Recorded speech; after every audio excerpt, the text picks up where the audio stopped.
Show की शुरुआत करेंगे ऑनलाइन क्रांति के साथ, जहां गूगल का ऑनलाइन फेस्टिवल धूम मचा रहा है। Electronics, home products, kitchen products, कपड़े से लेकर प्रॉपर्टी तक इस ऑनलाइन मेले में बिक रहा है। कल रात 12 बजे से शुरू हुए इस शॉपिंग फेस्टिवल में सिर्फ कुछ ही घंटों में 5 लाख लोग साइट पर क्लिक कर चुके हैं।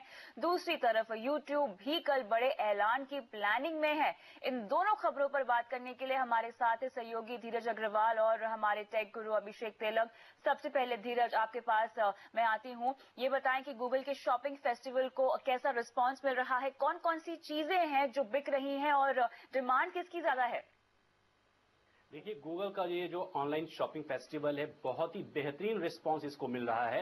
वैसे तो इन्होंने जितनी कैटेगरीज अपनी रखी हैं इस शॉपिंग फेस्टिवल के दौरान, सभी को बहुत बढ़िया रिस्पांस मिल रहा है। लेकिन मैं आपको जो कुछ चीजें यहां बताने जा रहा हूं, उससे आपको एक आइडिया लग जाएगा कि कितनी जोरदार तरीके से बिक्री हो रही है, ऑनलाइन शॉपिंग हो रही है। वैसे तो इसमें जिस तरीके की कैटेगरीज रखी गई थी, हर तरीके के लोग यहां पर आकर शॉपिंग कर रहे हैं। लेकिन ट्रेंडिंग और वैन हुसैन की वेबसाइट पर 7 से 10 गुना ज्यादा ट्रैफिक देखने को मिला है। यहां मैं आपको एक चीज ये बताना चाहूंगा कि वैन हुसैन का जो स्टेलर कलेक्शन है, वो पहला दिन अभी खत्म भी नहीं हुआ है और पूरा बिक चुका है। ये एक्सक्लूसिवली लॉन्च किया गया था GOSF यानी इस ऑनलाइन शॉपिंग फेस्टिवल के ही ग्राहकों के लिए, और ये अब तक पूरा बिक चुका है। इसी तरह एक जो बहुत ही दूसरी पॉपुलर सी वेबसाइट है शॉपिंग के लिए, शॉप क्लूज, उसका बयान आया है कि उनके ट्रैफिक में 200% की बढ़ोतरी हुई है और उनकी सेल्स में, जो रोजाना की सेल्स होती है, 250% की बढ़ोतरी हुई है। यही नहीं, इस बार पहली बार होम कैटेगरीज को भी GOSF के अंदर शामिल किया गया था और होम कैटेगरीज को जिस तरीके का रिस्पांस मिल रहा है, वो ये दिखा रहा है कि ये शॉपिंग फेस्टिवल काफी कामयाब होने जा रहा है। अगर हम शुरुआत करें पूर्वांकड़ा से, तो पूर्वांकड़ा को शुरुआती 12 घंटों में 125 घर इसके बुक हो चुके हैं। तो इतना अच्छा रिस्पांस मिल रहा है। लेकिन टाटा वैल्यू होम्स ने एक तरीके से कह सकते हैं बाजी मार ली है, क्योंकि इनके 5 प्रोजेक्ट में, जो कि देश के अलग अलग 5 शहरों से बिलोंग करते हैं, 10,000 से ज्यादा रजिस्ट्रेशन शाम 5 बजे तक हो चुके थे। तो बहुत बढ़िया, बहुत ही शानदार रिस्पांस। इसी तरह ब्रिगेड ग्रुप के वेबसाइट पर उनके ट्रैफिक में 100% से ज्यादा बढ़ोतरी हुई है। तो ये कुछ एग्जांपल्स हैं जो इस बात को दिखा रहे हैं कि किस तरीके से गूगल का ये शॉपिंग फेस्टिवल हिट हो रहा है लोगों के बीच। लेकिन अभी तो शुरुआत भर है, अभी पूरा 2 दिन बचा है और आज का दिन भी खत्म नहीं हुआ है। तो जाहिर तौर पर हम देख सकते हैं कि जब तक ये शॉपिंग फेस्टिवल चलेगा और जब खत्म होगा, तब गूगल अपने इस शॉपिंग फेस्टिवल को सुपरहिट मान सकता है। बिल्कुल, अक्रॉस द कैटेगरीज हम देख रहे हैं डिमांड है, लोग खूब जमकर यहाँ पे शॉपिंग कर रहे हैं। लेकिन ऑनलाइन स्पेस में ही दूसरी खबर की ओर रुख करते हैं। अभिषेक, आपके पास मैं आती हूँ। ये बताएं कि ऐसे गूगल फेस्टिवल में शॉपिंग करने के लिए कुछ टिप्स आप दीजिए, क्योंकि ये काफी कंफ्यूजिंग हो सकता है कि लोग क्या खरीदें क्या नहीं खरीदें। इतनी टेम्पटिंग होती है इस तरह की ऑनलाइन शॉपिंग के, लोग सब कुछ खरीदना चाहते हैं। जी, पहला टिप तो आपने ही बता दिया कि कंफ्यूजन से सबसे पहले बचिए। बिकॉज सीधे आप GOSF.in पर जाइए, बिकॉज इस बार वेबसाइट जो है बहुत सोफेस्टिकेटेड तरीके से डिजाइन की है गूगल ने, जिसके कारण से अट्रैक्टिव डील्स का कलेक्शन बनाकर वेबसाइट पर आराम से दिया हुआ है थंबनेल्स के कैटेगरी में।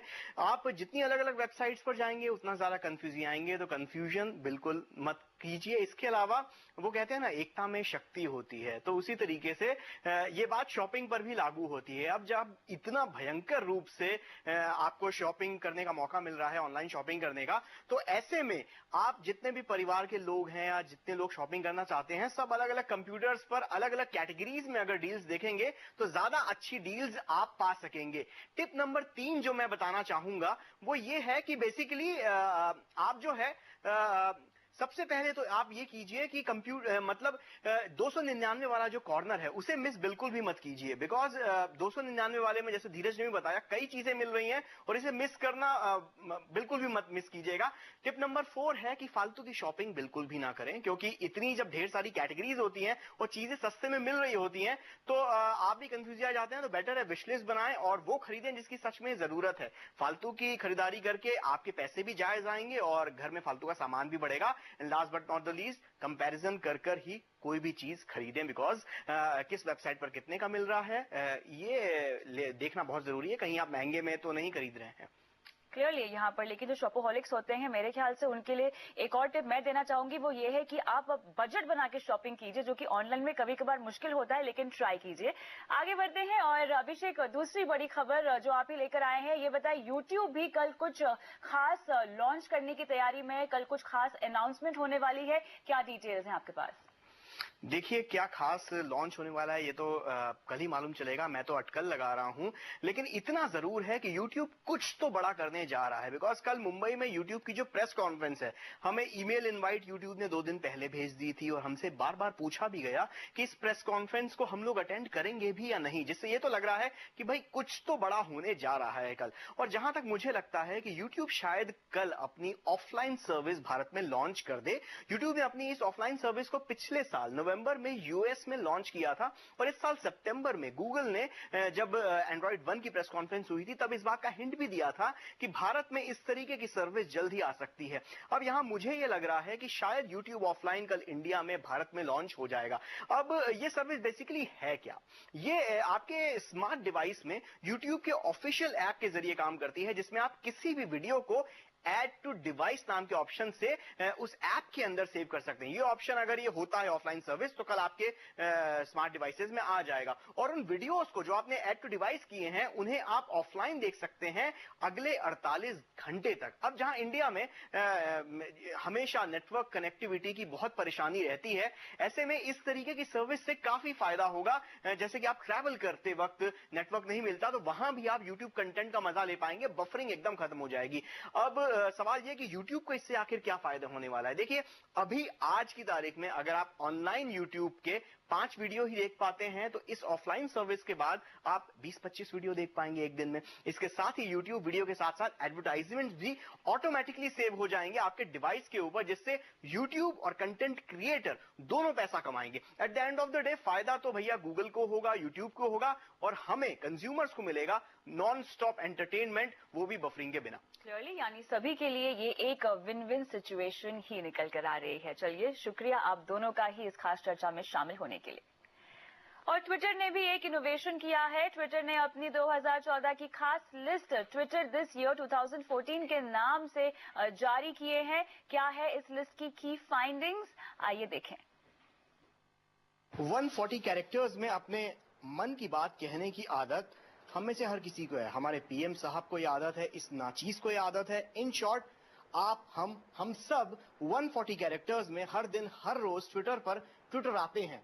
पर हम इन पूरे साल में 2014 में हम लोगों ने क्या ट्वीट किए, किस बारे में ट्वीट किया, कैसे ट्वीट किए, क्या चर्चा की, क्या बातें की, इस बारे का सारा लोखा जोखा जो है वो रखा है ट्विटर ने। और इस बारे में मेरे साथ बातचीत करने के लिए हैं मिस्टर ऋषि जेटली, जो कि market director India and south east Asia हैं। और ऋषि सबसे पहले मुझे बताइए कि बेसिकली ये पूरा जो सर्वे है इसको आपने कुछ नाम दिया है? सर इस सर्वे का नाम है ईयर ऑन ट्विटर सर्वे, और 2014 में इतने सारे लोग इंडिया में ट्विटर ज्वाइन किया है, बहुत ट्वीट किया है, क्रिकेट के बारे में, फिल्मों के बारे में, पॉलिटिक्स के बारे में। इलेक्शन हुआ इस साल और बहुत ही अच्छा साल था ट्विटर के लिए, और बहुत खुशी है कि हम आपके साथ बात करेंगे आज। तो बेसिकली इस पूरे सर्वे की फाइंडिंग्स क्या रही? ये हम डेटाबेस में देख रहे थे कि इंडिया में लोग किसके बारे में ट्वीट कर रहे थे, और 3 फाइंडिंग्स हैं। एक जो जब रोहित शर्मा ने 264 दिया 2-3 हफ्ते पहले, वो नंबर 1 गोल्डन मोमेंट था इस साल का। नंबर 2 था मई में जब रजनीकांत सर ट्विटर पे आए थे, या हम रजनीकांत सर पे आए थे। और तीसरा मोमेंट था जब हमारे प्राइम मिनिस्टर, प्रधानमंत्री ने सेल्फी दिया। ट्विटर पर राज कौन कर रहा है? फॉलोअर्स की अगर बात करें तो वो पॉलिटिशियंस हैं, टीवी पर्सनालिटीज हैं, या फिर एक्टर्स हैं? आजकल लग रहा है 2014 में कि हमारे फिल्मों के स्टार ट्विटर पे राज कर रहे हैं। अभी भी मिस्टर अमिताभ बच्चन हमारे नंबर 1 अकाउंट हैं फॉलोअर्स के हिसाब से, करीब 11 मिलियन फॉलोअर्स हैं उनके पास। लेकिन हमारे प्रधानमंत्री भी गेन कर रहे हैं, उनके पास मोर देन 8 मिलियन फॉलोअर्स हैं। और बराक ओबामा तो दुनिया के नंबर 1 पॉलिटिशियन है, लेकिन हमारे प्रधानमंत्री नंबर 2 हैं। 2013 के मुकाबले 2014 में ट्विटर की जो रीच है वो कहां तक पहुंची है इंडिया की, अगर हम बात करें तो? इस साल हमने देखा है कि 600% इंक्रीज हुआ है कॉन्वर्सेशन में पॉलिटिक्स और पब्लिक इश्यूज में। इलेक्शन था इसलिए इतना बड़ा इंक्रीज हुआ है। लेकिन ट्विटर अभी तक पॉपुलर था, मतलब दिल्ली, मुंबई, बेंगलुरु, हैदराबाद जैसे शहरों में तो हर कोई जानता है ट्विटर के बारे में। पर जो टियर 2, टियर 3 सिटीज हैं, जैसे कि इंदौर हो गया या फिर कानपुर हो गया, इस तरीके के सिटीज में किस तरीके से लोग ट्विटर को फॉलो कर रहे हैं, ट्विटर पे ट्वीट कर रहे हैं? देखिए, ट्विटर एसएमएस पे पैदा हुआ था। मेरे पहले 2-3 ट्वीट्स एसएमएस से भेजे थे 5 साल पहले। मेरी दादी नागपुर में रहती हैं और वो ट्विटर एसएमएस यूज करती हैं। मतलब वो लिखती हैं फॉलो और अकाउंट का नेम, कुछ न्यूज अकाउंट नेम, और मैसेज भेजती हैं एसएमएस पे ट्विटर को, और फिर ट्वीट्स मिल जाते हैं एसएमएस पे। कोई ट्विटर का नाम नहीं लिखना चाहिए, कुछ भी नहीं। और इस साल हमने ये भी लॉन्च किया है Twitter missed call. Prime minister ने यूज किया है, कांग्रेस पार्टी ने यूज किया है, बहुत सारे टीवी चैनल्स ने यूज किया है। मतलब आप मिस्ड कॉल दो एक ट्विटर अकाउंट को और ट्वीट्स मिल जाएंगे एसएमएस पे। ये जो ये ट्विटर एसएमएस चीज है, बहुत ही डिफरेंशिएशन है ट्विटर का। दुनिया को ट्विटर के जरिए इतना बदल दिया। मैं आपको शुभकामनाएं देता हूं कि आने वाले 5-10 साल में आप दुनिया को इसी तरीके से बदलते रहें। सीएनबीसी आवाज से बात करने के लिए बहुत बहुत धन्यवाद। सी यू ऑन ट्विटर। और वक्त है एक ब्रेक का। ब्रेक के बाद आपको बताएंगे सड़क से संसद में पहुंचा आगरा